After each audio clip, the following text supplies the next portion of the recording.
C'est parti? Je suis pas envie de boire avant. Je crève de soif. Regarde-le. Ah, il est content. Ah. Ça tourne là? Bon, ben voilà, bon, je suis en train de me préparer en fait. Je vais me faire ramasser incognito cette nuit par le bus de ramassage de la police qui ramasse les clodos dans la rue pour aller au centre d'hébergement et d'accueil à Nanterre. Voilà. Je crois que c'est le seul moyen de savoir ce qui s'y passe vraiment. Ouais. J'ai la trouille. C'est con, hein. Et c'est vrai, quoi, j'ai la trouille. C'est pas la peur, non, non, c'est quelque chose de plus banal, de plus infantile aussi, quoi. On a trouille. Je sais pas la trouille de quoi. D'ailleurs, je pense que je ne cours aucun danger, quoi, ou presque pas, c'est vrai. Je le ferai pas si. D'ailleurs, je ne sais pas si j'ai vraiment le droit de faire ça. Je suis qui pour faire ça? Bonjour, je m'appelle Jean-Christophe Quenon, je suis comédien, je vais avoir 45 ans, j'ai 3 enfants, je vis à Paris, je suis belge.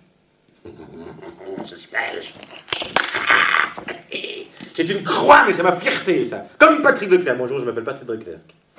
Il a plus d'accent belge que moi, Patrick Declercq. Bonjour, je m'appelle Patrick Declercq. Je déteste la Belgique. Oh là là, je n'aime pas ça. Je suis ethnologue, anthropologue, psychanalyste, philosophe, et je nage avec une phoque. Oui, madame, je nage avec une phoque. Et ça, c'est mon kiff. Et j'essaie d'être romancier aussi. Pas mal, d'ailleurs. Hein, pas de facile, mais...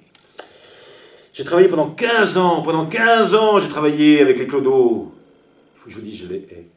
La plupart du temps, je les hais. Ils sont sales, ils puent la crasse, ils puent la haine, ils puent l'envie, ils puent l'ignominie sur Terre. J'avais un ami qui travaillait à Nanterre avec moi, il me disait qu'on est à Nanterre, tu vois, on est au fond du bout du trou de l'enfer sur Terre.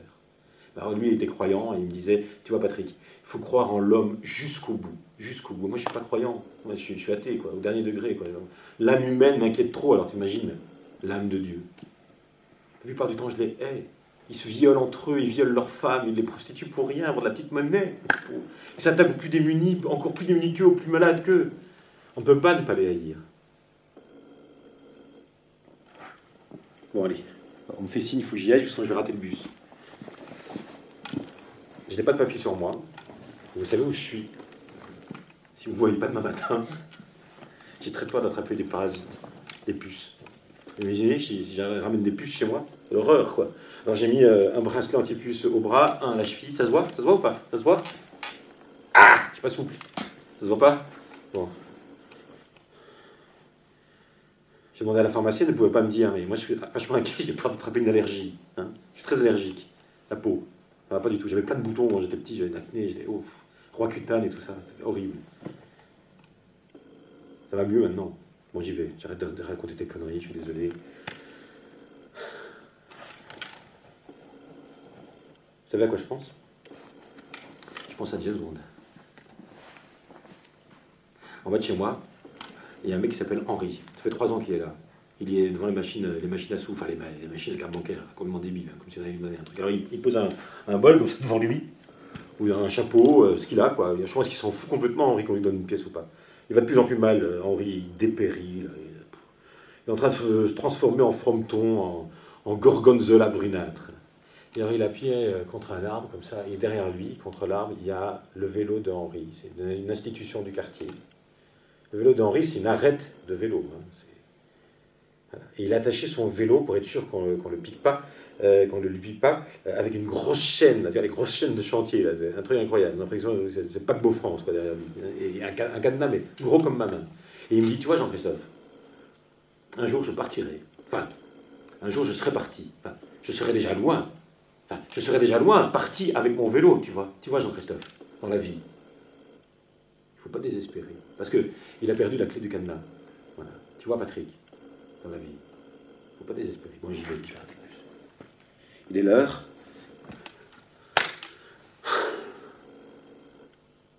J'ai envie de vous raconter plein de trucs.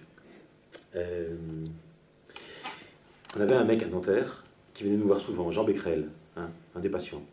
Il avait les avant-bras criblés de dizaines de cratères blancs, 6 à 7 mm de...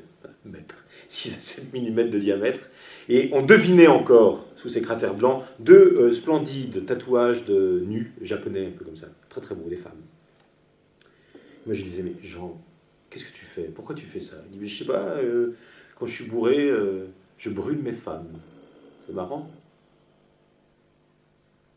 Rire, c'est rire. Hein. Se mettre un parapluie dans le cul, c'est encore rire. Mais l'ouvrir en disant qu'il va pleuvoir, ce n'est plus rire du tout. J'y vais.